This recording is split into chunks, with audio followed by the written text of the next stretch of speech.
get started then. I can go ahead and start with the introductory statements. All right, welcome everyone to this meeting of the Unified Planning Work Program Committee. I will first read the notice of non-discrimination, which states that you're invited to participate in our transportation planning process, regardless of your race, color, national origin, including limited English proficiency, religion, creed, gender, ancestry, ethnicity, disability, age, sex, sexual orientation, gender identity or expression, veteran status or background. The accessibility statement reads that this meeting is accessible to people with disabilities. Zoom products are compliant with exceptions with the following standards: Web Content Accessibility Guidelines 2.1, Level AA standards, and revised Section 508 standards. If you require any additional accommodations in order to participate fully in this meeting, or if you have any technical difficulties, please contact Lauren McGee of MPO staff at lmagee@ctps.org or at 857-702-3706 or via the chat box. The meeting guidelines state that all participants will join the meeting with muted microphones. Please rename yourself to include your first name, last name, and affiliation. After a roll call, board members may mute and unmute themselves. Always remain muted unless actively speaking. And to participate fully in the discussion, you can use the raise hand function by either clicking on the participants button at the bottom of the screen, and a window will pop up with the raise hand button at the bottom, or the reactions button in the toolbar, and the chair will then call on participants. And if you're on the phone, you can use *9 to raise your hand. All right, with that, we can move on to introductions. I will go ahead and read the roll. Do we have MAPC? Don't see anyone. Town of Arlington. Don't see. City of Boston. Jen? And Row with the City of Boston. Great. City of Framingham. Town of Rentham. Town of Rentham, Rachel Benson here. Great. City of Newton. David Koza, City of Newton. Great. Town of Norwood. Hi, Tom O'Rourke from the town of Norwood. Great. And City of Somerville. Tom Benton, City of Somerville. Great. RTAC. Leonard Diggins, RTAC here. Right.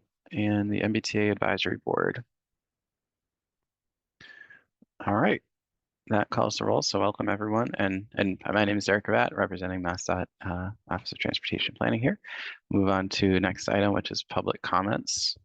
Is there anyone present that would like to make a comment at this time?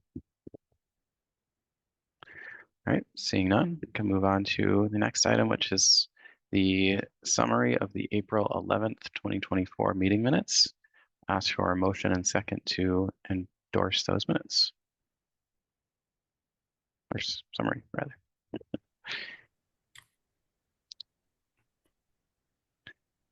I'll make a motion to. I'll second. All right. Thank you. Motion having been made and seconded. Are there any comments or questions on the April 11th summary? All right. Seeing none, I'll read the roll. Jen Rowe. Yes. Rachel Benson. Yes. David Kozis. David Kozis, yes. Tom O'Rourke. Tom O'Rourke, yes. Tom Bent. Tom Benton, yes. Leonard Diggins. Diggins, yes. All right, I think that passes. Thanks, everyone. And MassDOT votes yes as well. We'll move on to the next item, which is an action item covering the fiscal year 2024 Unified Planning Work Program. So this is the current fiscal year. There's an amendment shifting some funding or reallocating it between different UPWP tasks as we're approaching the end of the federal fiscal year. So I'll turn it over to Srileka to walk us through the details. Thank you so much, Mr. Chair, and good afternoon, everyone. Thanks for joining this meeting of the UPWP Committee. Today I have a presentation on Amendment 3 to the FFY 2024 UPWP. at the end of which I will ask that this committee vote to waive the 21-day public comment period and approve this amendment to be presented to the full board on August 15th. Next slide, please. So for your reference, the memo and the redlined and clean versions of the FFY 2024 UPWP can be found on the meeting calendar for today.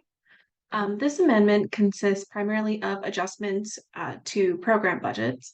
This is our typical fourth quarter adjustment, which staff recommend after monitoring spending on the MPO's work programs through the first 3 quarters of the year. These adjustments are made based on a number of considerations, including staffing changes or evolving needs.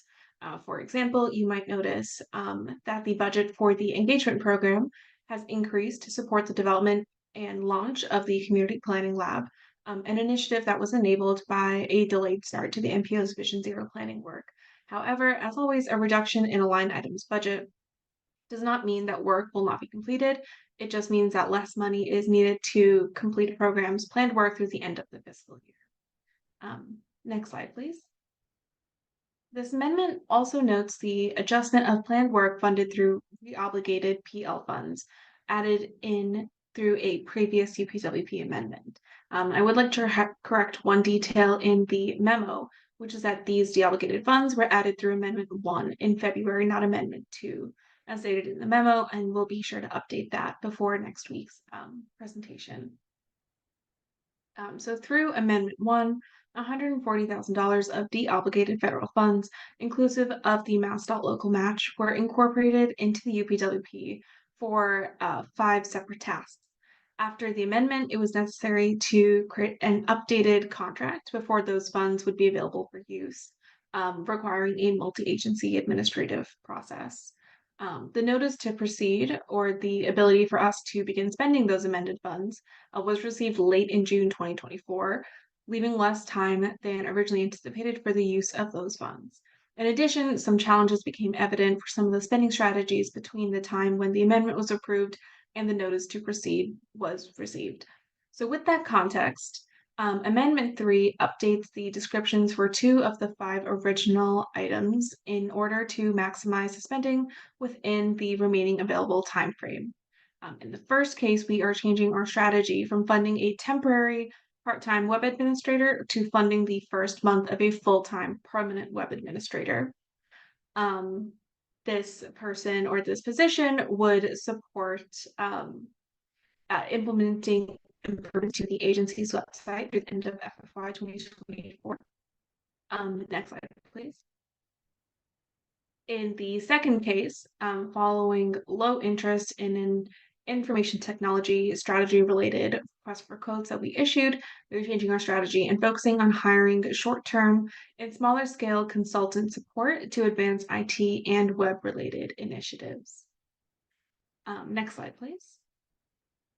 Finally, this amendment programs funds awarded to the MPO through the Mobility, Access, and Transportation Insecurity, or MATI grant. As with previous discretionary grants awarded to the MPO or its partner agencies, a UPWP must reflect planning grants before Federal Highway or Federal Transit Administration approves spending. This grant in particular is managed by the University of Minnesota Center for Transportation and funded by the Federal Transit Administration. The MPO was awarded $150,000 to design a pilot to supplement the MBTA's low-income fare program with access to low-cost community electric vehicle car sharing options for affordable housing residents in Revere, Chelsea, and Everett.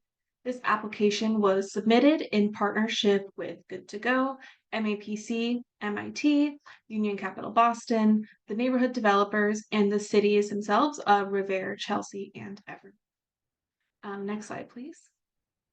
So with all that said, we are requesting this committee vote to waive the 21-day public comment period. For the committee's reference, this is a practice that we have followed for the last several years, particularly with regards to the fourth quarter adjustments we have presented in the past. While there are multiple line item adjustments and inclusion of planned projects, these adjustments have a net zero impact on the overall budget reflected in the UPWP. Additionally, there are less than 2 months left in the fiscal year, so waiving the comment period would allow staff the time they need to wrap up planned work before the end of the year. Next slide, please. So with that, I will request this committee vote to waive the 21-day public comment period and approve this amendment to be presented to the MPO board. If that vote goes through, I'll be presenting to the MPO board on August 15th. So I will turn it back to the chair, and I'm happy to answer any questions. Thanks, Shalika. So yeah, before asking for a vote, I'll ask for any questions. I see a hand from Len. Go ahead. Sure. I was gonna make a motion to approve, but I also had a couple of questions. Right. You know, so and then a comment. You know, so let me start the comment. I may have missed this during during Tegan's announcements or presentations to the board. But the that car sharing program, coming out of the University of Minnesota is really exciting. I'm really happy to see something like that. And I'm looking forward to us learning a lot from it. I'm happy that we're getting to design the pilot and look forward to seeing how that gets implemented. So a couple of curiosity questions. What causes the delay in the notice to proceed? So I will ask Tegan to answer that one. Yeah, and Derek, I don't know if you want to tag team this with me, because you're actually probably more intimately aware of every step that goes through. But when we amend funds into the contract needs to be fully updated and then sort of like re-signed by all parties. And so that's a multi-agency step-by-step updating of the contract and then set of signatures that and on our side, on the CTPS or the Boston MPO side, we also have a fiduciary agent. So I sign contracts and Mark Drayson signs contracts. And then on the MassDOT side, Derek, I don't know if you want to speak to that as well, or maybe tell me if I've misspoken at all about the process. Sure. Yeah, no, that all is accurate so far. And then, yeah, just on the MassDOT side, we have our own contracts and records office that has to update some paperwork that goes into it, and then it goes through to the in this case, CTPS and MAPC. So yeah, it is a little bit of an administrative process. It can take some time, unfortunately. But yeah, so that's all the kind of back end stuff that happens. And then it gets signed by David Moeller and Tegan and Mark. I understand. Maybe Go ahead. Oh, I'm sorry. so maybe I can could I add something to that, Len? Or do you want Oh, to? no, please. No, please do. Okay. I'll just add that, I think we all had so one of the reasons why we kept, well, there are many reasons, but the amount was intended to be a bit conservative given when we were first talking about this with the amendment back in February, because we knew that administrative process could take a long time. And at different times, there's limited administrative capacity at any given agency. And so when we know that it could unfortunately take months instead of a month like we would like it to. So given all of that, we tried to be conservative about the amount of spending, but it actually still did take longer than we had hoped and anticipated. And then we also faced some challenges in that one, for example, one of the RFQs that we got ready to go out to be able to use some of this funding ended up getting no interest and no response. And so there were multiple compounding factors that led to the fact that we're looking to repurpose the funds before the end of this federal fiscal year. And I think what MassDOT has very smartly done is establish kind of a new practice of let's decide on the allocation of deobligated funds in advance of the next year's UPWP so that it can be part of the next year's UPWP contract. And therefore we have the entire federal fiscal year to spend those funds if they are included in our UPWP. So feel very much more confident about next year's and our ability to be flexible in spending that down. All right, thank you. It was like really a curiosity question more than anything else, and then you answered the other part, and that is that you are kind of factoring in what causes it into the planning process. And trust me, I understand about delays. Both related to staff and also just processes. So I get it. And then the other thing, and I hope this isn't out scope, but I did notice that there were a couple of mentions that it was delays in implementation or start of Vision Zero that led to some work that was going to be done. That's part of this amendment. And like I said, this is out of scope and should be discussed later on, but I'm just kind of wondering what's the implications for next year because let's say, I mean, imagine Visit Zero will not be delayed next year. I mean, so those monies will be spent. I mean, and I can see that, well, I could go on, but I think you get my point. I mean, so I'm going to stop. And if you need more explanation for my question, I can go on, but if that's enough for you to respond, I'll stop now. Thanks, son. Tegan? Sorry, I lost the raise hand function in that period of time. Yeah. I just happened. I feel really inept here. Yeah, just to answer that, Len, the delay of the start of Vision Zero was also primarily because of the procurement and then the contracting process taking longer than we had anticipated. For example, some back and forth on the legal sides of both parties. So more things that you know about a bit that unfortunately delayed it. But in a way, the benefit of having a consultant on board for a significant amount of effort is that consultants often can pivot quickly and put more effort into a project in a shorter period of time. And that's what we can look to them to do in the upcoming federal fiscal year, to sort of spend more of the funds. So just sort of shifting some of the anticipated funds spent this year into next year and have them work to spend down those funds, because we still have to complete it within the 18-month or so timeframe that we had to spend down the funds. So we'll look to the consultants to help us with that. Okay. I may have one more thing, but I'm going to stop and let Tom go on. So, Okay, thanks. Tom? Thanks, Len. So I just had a question. I support this, but you mentioned you get the $150,000 grant, and then you have partners that you're working with. I just wasn't clear what that looks like. What do the partners do? That's a great question, and we do not have the grant lead on the call with us today. So that might be one of the items that, if it is all right, I might ask if we can defer to a separate conversation, and we could actually give the full board or the committee a fuller update as to what that planning grant and the implementation of it might look like. I don't know if that satisfies you at this point, Tom, or if you want to give me a harder time, I can try to look up some of the context while we're talking here. No, it'd be nice to know at some point, but I don't want it to slow the process down. I'm all for going forward with it. I will definitely follow up on that. I have some of my own notes, but I also know that the folks who really worked with those partners to develop this grant idea will be able to speak very well to that question. And I think the idea is that this is a design pilot, and the intent would be, if we can then also get money to implement the pilot, that would be something that should be replicable to other communities and towns. So the focus was on these kind of like these particular communities in the near term, particularly I think because of the demographics and other things, but that it would be expandable from there. Thank you. Thanks, Tom. Thanks, Tegan. Other questions? I know, Len, you had a question. I think I'm okay. You know, I think. Well, maybe I'll just go ahead and ask it. So anything that we're doing now that's delayed, that is because of a delay, you know, in Vision Zero funding or the start of it, we'll still be able to do next year. The reason you probably know, Tegan, I have a really big interest in the community planning lab, so when I saw that, you know, it's getting started because of the delay in Vision Zero, I was like, oh, maybe that means that we won't be able to do it next year because it won't be delayed. So I kind of understood your answer, but I didn't understand that element of it.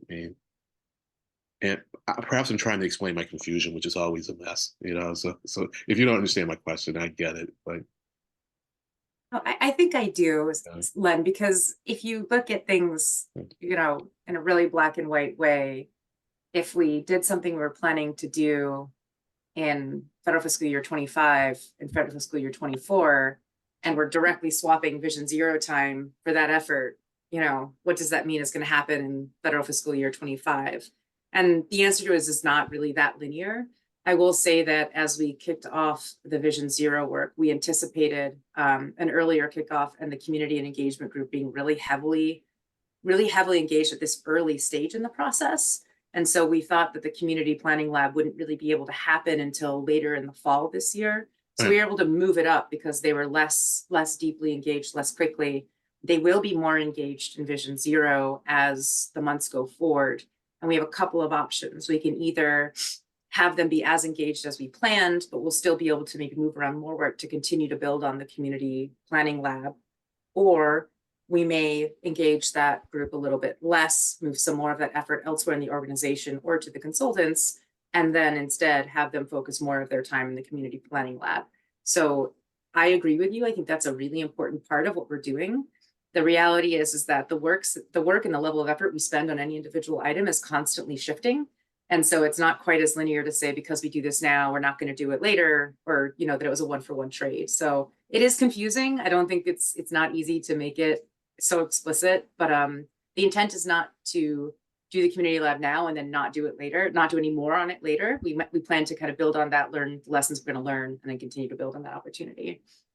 Well, that made perfect sense. I mean, sometimes you just have to hear something more than once in order to get it. And so, no, I get it now. And in all honesty, I mean, things were happening with the lab a little sooner than I thought they were. But then I thought, well, that's just because I wasn't paying close attention. So now I more fully understand. And of course, I'm not really questioning, your reasoning, or your decisions on this. So thank you. I always appreciate the questions, so don't take my answer any other way. Okay, thank you. You're welcome. All right. Any other questions? All right. So with that, I'll ask for a motion and second to both waive the 21-day public comment period for this and then recommend approval of this amendment to the MPO board. Len. I will make that motion, to waive the 21 current comment period and then present to the board. What's the second part of that there? Recommend approval of the amendment to the MPO board. Yeah, and then recommend approval of the amendment to the MPO board. Excellent. Thank you. Rachel? I'll make that second. All right. Thank you. And I think, okay, I don't see any other hands. So with that, I will call the roll. Jen Rowe. Rowe, yes. Rachel Benson. Yes. David Kozis. David Kozis, yes. Tom O'Rourke. Tom O'Rourke, yes. Len Diggins. Diggins, yes. And Tom Bent. Tom Benton, yes. All right. And Masta is yes as well. So, all right. Thank you, everyone. That's the amendment 3. We'll move on to members' items. Does anyone have any items they'd like to discuss here? All right. So, Jen.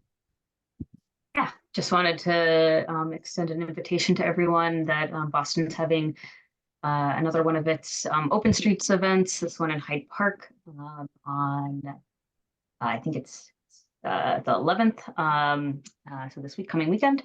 I believe MPO staff is joining our crew that's tabling also. So anyway, wanted to invite everyone and also note that we've now had a few years of experience doing these. So if anyone, other planners are interested in doing this type of thing, folks who organize it here would be happy to chat. Awesome. Thanks, Jen. And when is the event again? Is it It's this weekend, the 11th. this weekend? Yeah, Oh, nice. Sunday. Yep. I always get them mixed Great. up. Some of them are Sundays and some of them are Saturdays. This is a Sunday. Awesome. Great. All right. Thanks, Jen. All right. With that, we can move on to next meeting. I guess, yeah, just to be determined based on when we have other business that we'll need to take up, but we're of course nearing the end of the fiscal year now. So unless we need to amend something in the first quarter of fiscal year 2025, we may just reach out and let folks know when the next meeting will be. So, all right. Anything else? If not, I'll ask for a motion and second to adjourn. Jen Rowe. Motion to adjourn. Tom Bent. I will second that motion. All right. I think without objection, we will be adjourned. So thank you, everyone. We will see you at the MPO meeting next week. Have a great afternoon. Thanks, everyone. So, take care. Bye. Bye.